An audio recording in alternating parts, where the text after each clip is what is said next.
전 세계 유일한 수준의 인구 50%가 넘게 살고 있는 그런 수도권 과잉 과밀화의 부작용이 나오기 시작을 했다는 건데, 그게 바로 과잉 경쟁, 높은 주택 가격, 너무나 많이 걸리는 통근통학 시간, 그리고 시간 부족, 이런 문제들이 총망라돼서 결국 저출산 문제로 이어지게 됐다는 거고요. 많은 대도시에서 근본적으로 출산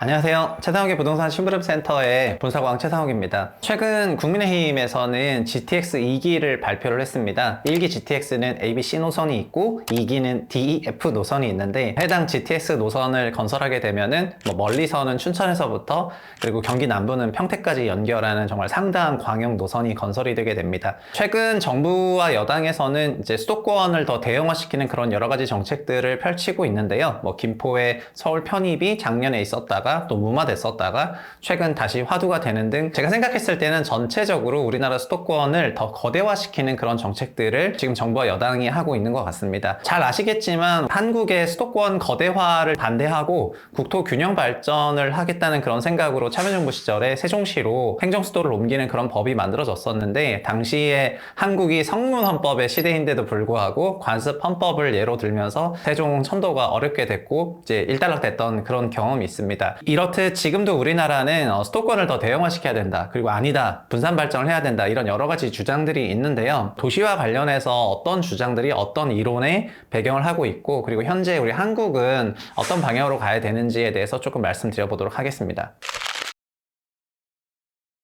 예로부터 대도시는 항상 많은 문제를 갖고 있었는데요. 비교적 근대의 대도시는 산업혁명이 있었던 1700년대, 1800년대 영국에서 그런 도시 문제가 발생을 했습니다. 그때는 석탄으로 막 엔진을 돌리고 이런 시절이었기 때문에 매연과 위생, 보건 문제가 어마어마하게 심각을 했는데요. 그리고 기계가 발전되면은 사람이 일을 덜 할 줄 알았는데, 정반대로 자본가들이 기계를 활용해서 노동자들을 핍박하기 시작을 했고요. 그래서 영국에서는 밧줄 침대라는 것 등장을 했는데, 우리가 침대를 누워서 자는 게 아니라 밧줄에 걸터서 잘 정도로 노동을 강력하게 했던 그런 게 등장을 했습니다.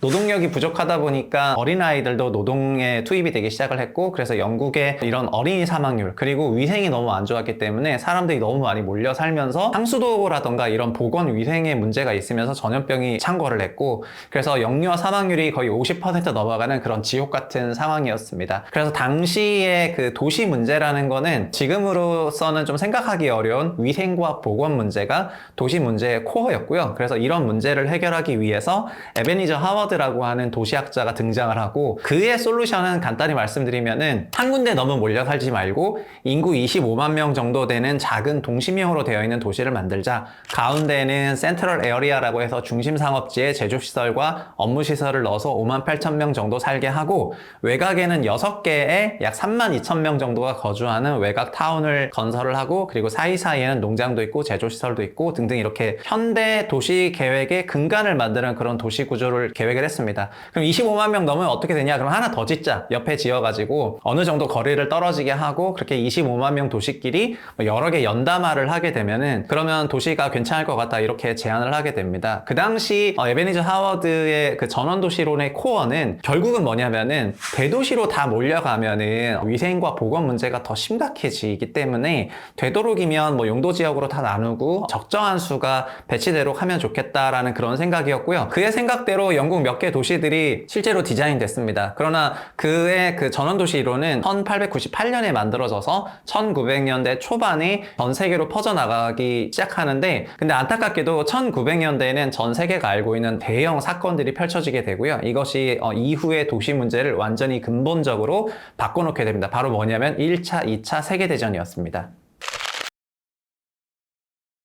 1, 2차 세계대전 후에, 특히 1차 세계대전 후에 유럽이 거의 초토화되고 많은 도시들이 거의 잿더미로 변하게 되거든요. 그리고 인구 25만 명의 도시가 아니라 실제로는 인구수가 50만 명 넘는, 거의 100만 명 넘는 그런 대도시들이 나타나기 시작을 합니다. 그렇기 때문에 그 당시에 도시 문제의 근간은 뭐냐면은 25만 명 도시가 연담해서 짓고 이런 레벨이 아니라 100만 명 넘는 그런 대도시가 많이 만들어지는데, 그리고 그걸 굉장히 빠르게 만들어야 되는 그 시대적 상황이었거든요. 그래서 여기서 누군가가 뭐 문제를 해결해 주길 바라고 있는데, 그때 정말 건축과 도시학계의 전설적인 인물이죠. 르꼬르비제가 등장을 하게 됩니다.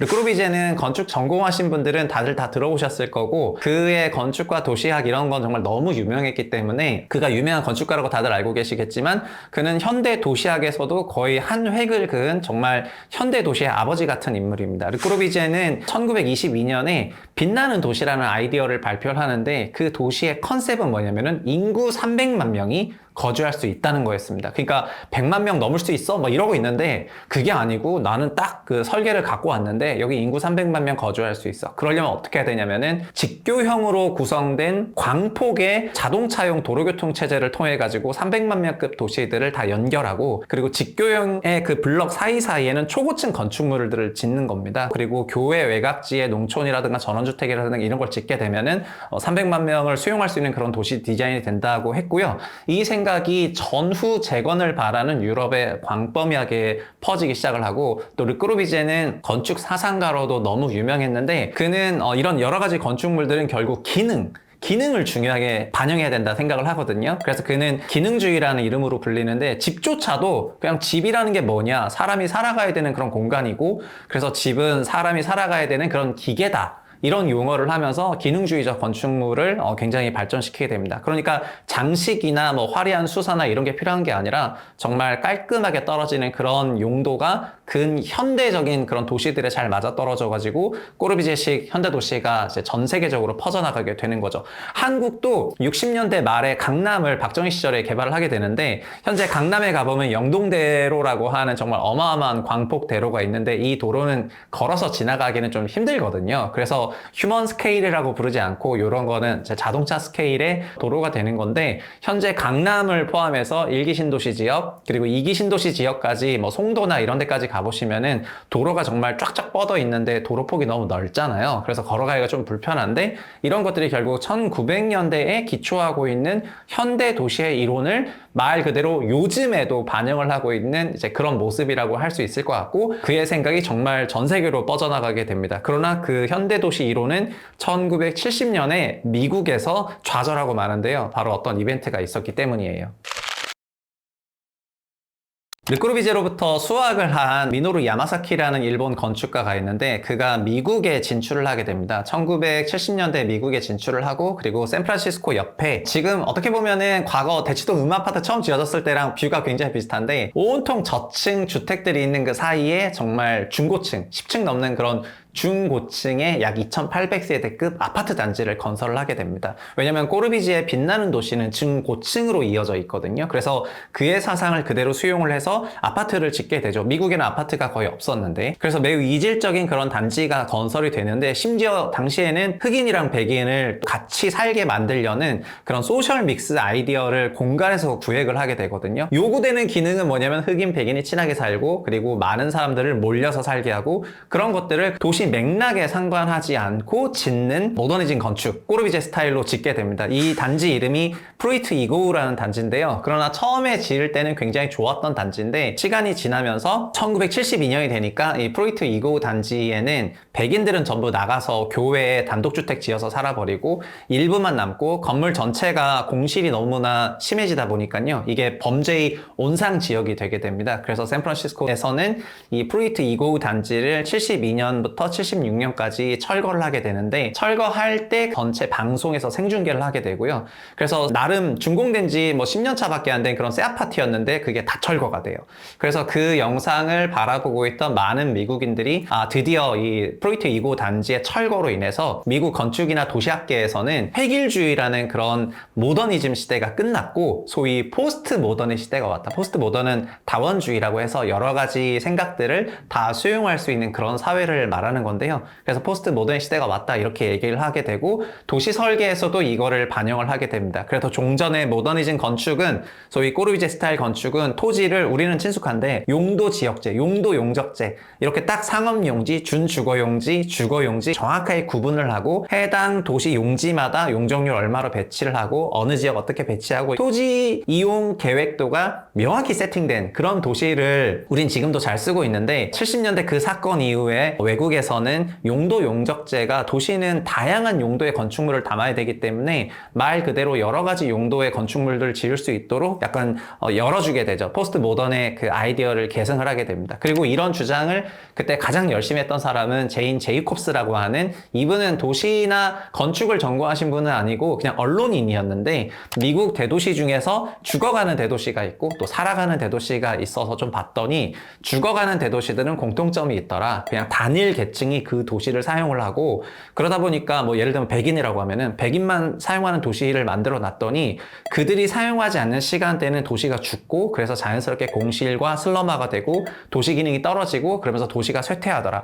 반대로 흑인 백인이 그냥 자발적으로 뒤섞여 있고, 그리고 낮에 일하는 사람 밤에 일하는 사람 막 섞여져 있다 보면은 도시의 교차 사용이 생겨서 그런 도시는 계속해서 재생산이 되더라. 그래서 미국 대도시의 죽음과 삶이라는 책을 출간을 하면서 포스트 모던 시제를 완전 열어버리게 됩니다. 근데 한국은 안타깝게도 아까 강남 개발을 할 때부터 일기 신도시를 계획하는 70년대, 90년대에 꼬르비제식 도시를 짓는 것을 대세로 받아들였기 때문에 토지 이용 계획도에서 명확하게 여긴 영도 지역입니다, 주거 지역입니다, 상업 지역입니다, 완전히 나눠놓은 거를 그대로 수용을 하게 되거든요. 초반에는 기능주의적 관점의 접근이었기 때문에 괜찮다고 생각했지만 2000년대가 되기 시작하면서 이런 기능주의적 관점이 현대에 복합적으로 요구되는 그런 건축물 짓는 거는 잘 맞지 않는다, 그런 공감대를 얻게 됩니다. 그러나 이기 신도시 지을 때조차도 여전히 그런 기능주의적, 전 세계는 포스트 모던 시대로 갔는데 한국의 토지 이용 계획은 여전히 모더니즘 시대에 머물러 있다, 그렇게 말씀을 드릴 수가 있겠습니다. 그러면서 어느 정도 도시학에 대한 그런 정립은 얼추 끝나게 되는데요.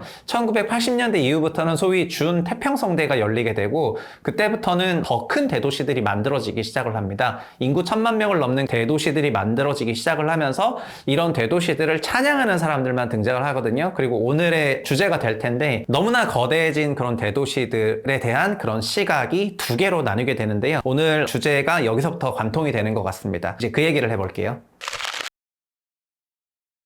우리나라 부동산 커뮤니티나 카페에서도 많이 읽었던 베스트셀러 책이 하나 있는데, 우리나라에서 도시의 거대화, 소위 서울 집중형 도시 구조를 원하는 사람들이 가장 선호하는 책을 꼽으라고 한다면은 그건 아마 에드워드 글레이저가 썼던 도시의 승리라는 책일 겁니다. 에드워드 글레이저는 하버드에 있는 도시경제학자인데요. 그래서 1980년대 이후부터는 사실 대경제학의 시대가 열렸기 때문에 경제학자들이 도시를 연구하면 도시경제학자, 그리고 부동산을 연구하면 부동산 경제학자, 이렇게 되는 거라고 보시면 좋겠습니다. 경제학에서는 집적 효과라고 해서 여러 기능들이 모여 살면 살수록 시너지가 난다고 생각해서 집적 효과의 그 장점들을 어필하는 경향이 있는데, 이 사람은 거의 뭐 인구 1000만 명, 2000만 넘는 그런 대도시에 너무 좋아해서 소위 대도시 빠거든요. 그래서 그의 생각이 2010년대에 한국에도 정말 많이 퍼지게 됩니다. 이 책은 여러 번 이제 나왔는데 저는 2012년에 처음 접해서 해당 책을 읽었었는데요. 공교롭게도 2016년부터 2021년까지 우리나라 부동산 시장이 크게 올라갈 때 부동산 카페와 커뮤니티에서 바이럴 되면서 소위 서울 대세론을 근거로 삼는 그런 이론적인 책으로도 많이 읽혔던 그런 책인 것 같습니다. 그런데 이런 생각만 있는 것은 아닙니다. 토론토 대학에 있는 경제학자인 리처드 플로리다가 쓴 책도 한국에서 굉장히 바이럴이 됐었는데, 책 제목은 도시는 왜 불평등한가, 이런 책이고요. 이 사람은 사실 사회나 이런 걸 연구한 사람이 아니라 이 사람도 정통 경제학자시거든요. 그런데 너무나 큰 대도시들이 갖고 있는 21세기의 큰 문제가 뭐냐면은 너무나 심각한 그런 빈부격차와 자본주의가 갖고 있는 그런 문제를 도시가 더 증폭시킨다, 이렇게 바라보는 시각이 있습니다. 그래서 대도시는 무조건 좋다라고 생각했던 에드워드 글레이저의 도시의 승리의 계파, 이쪽에서 영향을 받은 사람들은 지금도 수도권 거대화, 과밀화 이걸 더 추구해야 된다, 이렇게 생각을 하시는 것 같고요. 그리고 최근 들어서는 그 반대쪽 라인에서 너무 큰 대도시를 갖고 있는 문제가 뭔지 한번 생각을 해봤으면 좋겠다, 이렇게 얘기하시는 쪽이 있고, 우리나라에서는 이제 두 생각 다 잘 알려졌기 때문에 두 책을 다 읽어보셨으면 좋을 것 같습니다. 근데 제가 건축이나 도시학을 이제 공부하고 부동산을 공부하고 이런 입장에서 좀 말씀을 드리면은, 우리 현대 도시들이 갖고 있는 문제는 사실은 큰 두 가지의 문제가 있는데, 그 중에 첫 번째는 리처드 플로리다가 말했던 것처럼 자본주의가 만들어내는 그런 문제점인 빈부격차가 대도시에는 너무 자연스럽게 생길 수밖에 없고 이걸 더 가속화시키는 문제가 있고요. 두 번째는 사실 환경 문제가 있거든요. 과거 1800년대 그런 도시들이 환경 문제를 해소하기 위해서 도시의 위생을 관리했을 때는 그때의 환경은 석탄 떼고 연기 떼고 막 이런 거였는데, 지금은 지구 온난화와 관련해서 도시가 굉장히 부정적인 영향을 미치고 있고, 특히 서울 같은 경우에는 CO2 방출량이랑 이런 부분들이 엄청난 문제를 일으키고 있는데 다른 대도시들도 마찬가지거든요. 그래서 현재 도시학에서 연구를 해야 되는 거는 자본주의의 문제와 환경적인 문제, 그런 연구를 해야 되는데 이런 주제들은 너무 좀 장기적인 그런 주제이기 때문에 경제학에 비해서 인기가 없는 것 같습니다. 그러나 한국은 먼저 여기서 추가적으로 세 번째 거대한 문제가 생겼는데 그게 바로 뭐냐? 수도권의 과잉 과밀화, 전 세계 유일한 수준의 인구 50%가 넘게 살고 있는 그런 수도권 과잉 과밀화의 부작용이 나오기 시작을 했다는 건데 그게 바로 과잉 경쟁, 높은 주택 가격, 너무나 많이 걸리는 통근통학 시간, 그리고 시간 부족, 이런 문제들이 총망라돼서 결국 저출산 문제로 이어지게 됐다는 거고요. 많은 대도시에서 근본적으로 출산율 하락이 발생을 하지만 한국이 그런 도시화에 있어서는 규모 면에서 가장 앞서 있기 때문에 그럼 가장 앞서 있는 우리나라에서 발생한 거는 출산율의 급격한 저하였고, 그리고 출산율의 급격한 저하에 대해서 한국은행이나 국토연구원이 동시다발적으로 규정을 한 게 너무나 큰 수도권 시스템, 이 시스템이 유지되는 한은 출산율이 제고되지 않을 것 같다는 그런 결론을 작년에 낸 겁니다. 근데 이런 상황에서 우리는 여전히 대도시를 가면 좋다는 에드워드 글레이저 도시의 승리라는 그런 개념에 빠져서 지금 현재 도시를 더 크게 키우는 것이 또 한국의 출산율에 더 도움이 된다고 그렇게 생각하는 것 같은 게 지금 조금 안타까운 것 같습니다. 우리나라 수도권보다 더 큰 지역도 있지만 사실은 도시라는 거는 한 개 지역에서 특정 기능을 다 갖고 있게 되면은 부작용이 만들어질 수밖에 없는데, 서울은 우리나라 전체 업무시설의 절반 넘는 면적이 단일 특정 지역에 몰려 있기 때문에 여기로부터 통근통학을 할 수밖에 없고, 지금 이 순간에도 경기도와 인천에서 총 170만 명 넘는 사람들이 매일 서울로 통근통학을 하고 있습니다. 7시, 8시가 돼서 1시간 넘게 통근통학을 해야 되는 그분들에게 8시나 9시 넘어서 집에 갔을 때 어떤 시간적인 여유가 있어서 지금 우리 20대, 30대들이 해야 될 그런 것들을 할 수 있을지에 대해서 자문할 필요가 있을 것 같고요. 그래서 많은 경우 직장이나 이런 것들은 주거지에서 멀지 않게 어느 정도 근린 위치에 있는 것이 이런 대도시 권역이 더 커지더라도 기능의 적절한 배분은 필요한 것 같습니다. 최근 정부에서는 이제 메가시티를 기획을 하고 있고, 과거 2000년대에는 도시 구조가 더 커지면 커질수록 경쟁력이 좋아진다는 이런 생각에 사로잡혀서 소위 도시 경제학자 전성시대 때는 그런 생각이 작동을 했습니다. 근데 지금 작년 말 기준으로 여러 연구들은 지금 우리나라가 도시의 밀도가 높고 주택가격이 높고 이런 지역에서는 너무나 예외 없이 저출산이 나오고 있기 때문에 단기적으로는 경제적 성과가 좋을 수가 있지만 장기적으로 우리가 소멸되고 있다는 것을 의미를 하거든요. 그래서 지금은 메가시티 정책이 정말 전면적으로 재고되어야 할 그런 시기인 것 같고요. 한국은 수도권이라는 그런 도시국가가 아니라 한국이라는 그런 나라이기 때문에 여러 도시들이 연담과 연계를 해서 성장을 할 수 있는 그런 경제 구조를 갖고 도시 구조를 갖고 있도록 유도를 하는 것이 굉장히 중요하다고 생각을 하거든요. 그래서 지금 이런 메가시티 정책에 너무 호응을 하시거나 하시기보다는 눈에 보이지 않는 그런 부작용들이 서서히 오고 있다는 것을 인식을 하셨으면 좋겠고요. 우리나라 수도권에 발생하는 가장 큰 문제는 이제는 자본주의의 빈부격차 이런 걸 넘어가지고 그냥 생존 그 자체를 위협하는 저출산 문제가 우리나라 대도시 수도권의 가장 큰 문제가 된 것 같다, 그렇게 결론을 내리겠습니다. 오늘은 도시에 대해서 좀 다뤄봤는데요. 사실 도시학은 뭐 한 학기 내내 이제 배워야 될 정도로 내용이 많지만 오늘은 좀 짧게 이렇게 했고요. 도시와 관련한 여러 가지 책들, 오늘 언급한 책들은 다 한번 읽어보시면은 제가 영상에서 전달했던 내용을 보다 더 심도 깊게 접근하실 수 있을 거라고 생각을 합니다. 제가 준비한 내용은 여기까지고요. 다음에도 분석왕 좋은 내용으로 찾아뵙도록 하겠습니다. 감사합니다.